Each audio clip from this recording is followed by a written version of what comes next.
Teddy Rubskin here, and today we're talking about the fall of Sega. Right? I'm the Sega geek, and I love Sega. I've got almost all the fucking Sega fucking video game systems. I fucking love them. It's fucking great.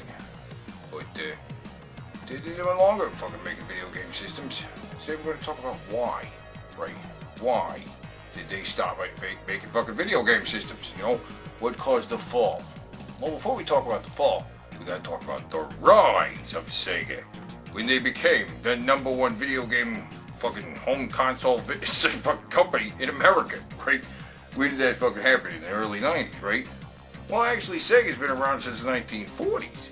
Yeah, decades before that, making fucking awesome coin-operated amusements, right? Sega was the king of the arcade before they ever invented the fucking home systems. From the master design engineers of Sega. And well, the Sega Genesis became their best fucking selling system of all time. It first came out in 1989 with the launch title Altered Beast.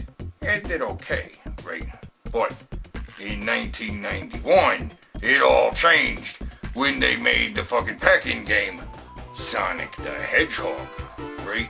Yeah, this little blue fucking rodent actually helped Sega become the #1 home console video game in America. Yeah. And this is the box. Yeah, that's the box that helps sell millions and millions of units, right? The Sega Genesis home console with Sonic the Hedgehog packed in there. Yeah, that's the one I got for Christmas in 1991. I fucking loved it. Yeah. Sega! And the next year they continued the fucking trend, sold even more fucking Sega Genesises, right? It made Sonic the Hedgehog 2, which is even better than the fucking first game. Hell yeah! And they were the #1 home video game console in America. Yeah, they were the leader of the 16-bit revolution. Yeah, but it would only be a few years later that Sega would fuck it all up and end up at the bottom of the fucking list. Yeah. And what would fuck happened? How'd they fuck it up so fucking bad? Well, I mean, while they were making a shitload of money selling fucking Sega Genesis systems, they were also blowing a lot of money developing fucking ideas that really never went anywhere. You know, well, like there was this CD player that hooked up to the Sega Genesis, right? They also developed a Sega Channel, where you hook up your Sega Genesis to your cable TV box and download games off the fucking cable, right? And that was pretty cool, but ultimately they stopped doing that because it wasn't very successful. They would throw down millions of dollars developing virtual reality technology, right? They had a virtual reality headset that was going to hook up to the Sega Genesis for like 3D gameplay, but it never really worked out. They never put it out on the market, you know? Just threw that money in the fucking toilet. You're totally immersed in another world. I mean, the truth is, Nintendo put out the fucking Virtual Boy, and that was a fucking failure. So I guess Sega thought that their Sega VR would also be a fucking failure, so, yeah. Yes. What they did fucking release the fucking Activated, right? Fucking Sega Activated, which is like this fucking ring you put on the ground and would like sense your movement and shit like that. Oh my god, that thing was like over $100. It was really fucking complicated to hook up, you know? You gotta put pieces together and like, and then remember that, what? Panel 2 is the B button, panel 8 is the C button. Panels 1, 3, 5, and 7 act as the directional pad. When hit individually, panels 4 and 6 are like the A button. When hit together, they're the start move. That's all you have to do. It seems simple, because it is. It's not simple at all. What the fuck are you talking about? Oh my god. There's never been anything like this. Jump into the action with the Activator, the next level of interactive gameplay from, what do you think? Sega! Fucking crazy Sega Activated. Yes, the fucking Sega was doing all kinds of crazy shit, right? But they were ready to move on to the next fucking generation of fucking video games with the Sega Saturn, which would be an entirely CD-based system. It was going to be the future of video gaming, right? Yeah. In fact, it had been released in Japan for already a year, and it was selling great, you know? But, they fucked it up. They fucked up the American release of the Sega Saturn. Big I mean, it all went down in 1995, right? I mean, Sega had already set up Sega Saturn Day, right? It was going to be a special day in December that we were going to launch it right before Christmas, right? But things changed at the first ever E3 convention in 1995. Where all the video game companies were there showing off their big fucking machines. Atari was showing off their fucking Jaguar shit. Like, please buy a Jaguar, please. Right? And Sony was there showing off their new fucking PlayStation. And Sega was there showing off their Saturn. Oh, they were so excited. They came out guns blazing. You are approaching Saturn. They had this wacky fucking video with this bald chick with like these rings around her head, talking all crazy, like... Watch. Wait. And listen. Yeah, it was a weird fucking video. It showed some crazy graphics, and then the chick was like, And remember, look for Sega Saturn. wait, It's out there. it's out there. Wait, like I said, it's out of this world? No. What they meant was it's actually out there. They had jumped the fucking release date and released Saturn in the fucking stores already. It's already out there. What? Wow. Well, they actually kind of pissed off all the fucking retailers because they caught them with the fucking pants down. They were already doing pre-promotion for the fucking Saturn Day, and they fucking jumped the release date by a couple fucking months.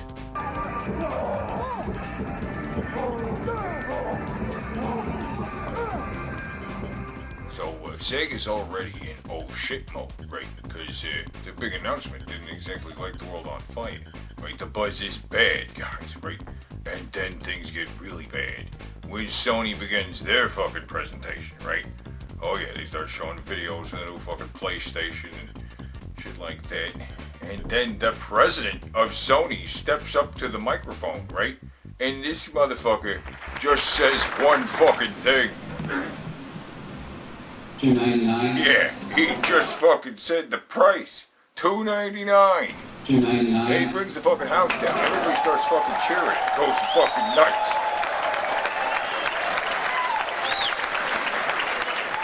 Because the price is what really fucking counts. And their price at $2.99 is $100 less than the price of the fucking Sega Saturn. Right? And that's all he fucking had to say. Right? Because he just fucking killed Sega with that one fucking announcement, you know? $2.99. Bam! Damn, he just fucking killed Sega with that one fucking announcement. $2.99. Boom! $2.99. Headshot! $2.99. Fatality! Well, fucking shit. Yeah, so what happened next? Well, it's retailers got pissed off at fucking Sega for jumping the gun on the promotion, right? And Sega Saturn was in stores without any hype, you know? All the marketing promotion is supposed to get people excited about the product before it hits the fucking store shelves. So this Saturn just showed up on the shelves and people are like, what the fuck is that? It's how you play the game. For the first couple months, Sega Saturn didn't really sell very well. And during that fucking time, Sony hit it hard with the marketing promotion, putting TV ads all over the fucking place. Sega, PlayStation, PlayStation, up the fucking ass. All they did was fucking promote and promote. Talking about this. It may look like a harmless bagel toaster, but inside is a deadly donut. And when the release date finally came, bam!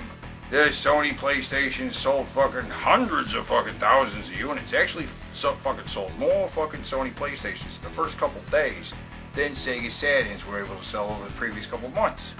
ハッキングなんてことはもってのほかです。 And the following year, in 1996, it didn't get much better when Nintendo released the Nintendo 64. And that thing fucking sold a lot, right?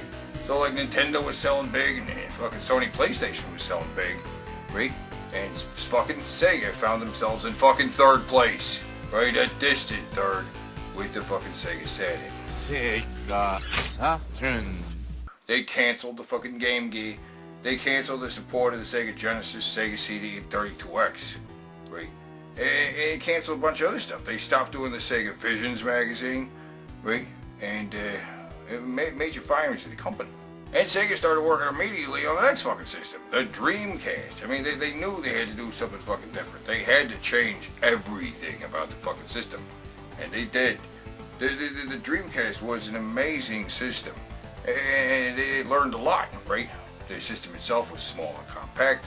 It had 4 controller ports on the front, and the controller was really awesome too. It had like this built-in screen and shit. Yeah, I mean, the Dreamcast was a really awesome system, but it was already fucked before it even came out, you know? I mean, it's kind of like Sega knew that this was going to be their last system, right? It was kind of something they would talk about when it came out, right? Like, this system has to sell or Sega's going to be out of the game. So, I mean, no matter how good the fucking Dreamcast was, or fucking could have been, the damage was already done by the Sega Saturn's fucked up fucking release. Open your brain and look inside. Yeah. This is unfortunate. That is the sad thing about fucking Sega Dreamcast. It's kind of fucked from the get-go. I mean, not just that, but I mean, while the Sega Saturn was beaten by the fucking PlayStation, the Dreamcast was really beaten by the PlayStation 2, right? Everybody decided to get a PlayStation 2 instead of a fucking Sega Dreamcast. Hell, people get a PlayStation 2 instead of the fucking Nintendo system. Fuck the GameCube. Fuck that shit, right? No, we're getting a fucking PlayStation 2, because PlayStation 2 had a DVD player, right? And the DVD player was the big upset, right? Yeah, the fact that you could watch movies on your PlayStation 2, that was a real game changer, man. Anyway, yeah, that's the story of the fall of Sega. It's kind of a sad tale, but it's a story that has to be told. Anyway, till fucking next time, keep it fucking real.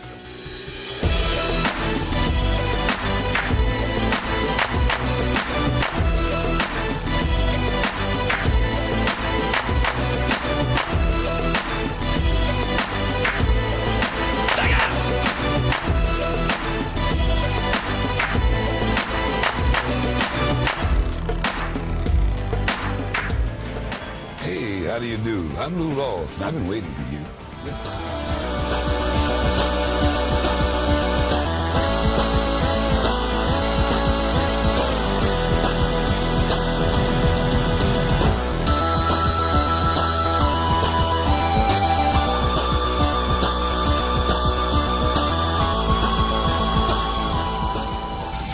You are approaching Saturn. The Sega Saturn was a miserable failure for Sega. A miserable failure. A miserable failure. But if you're a gamer who just wants to play the best games money can buy, these issues should be invalid.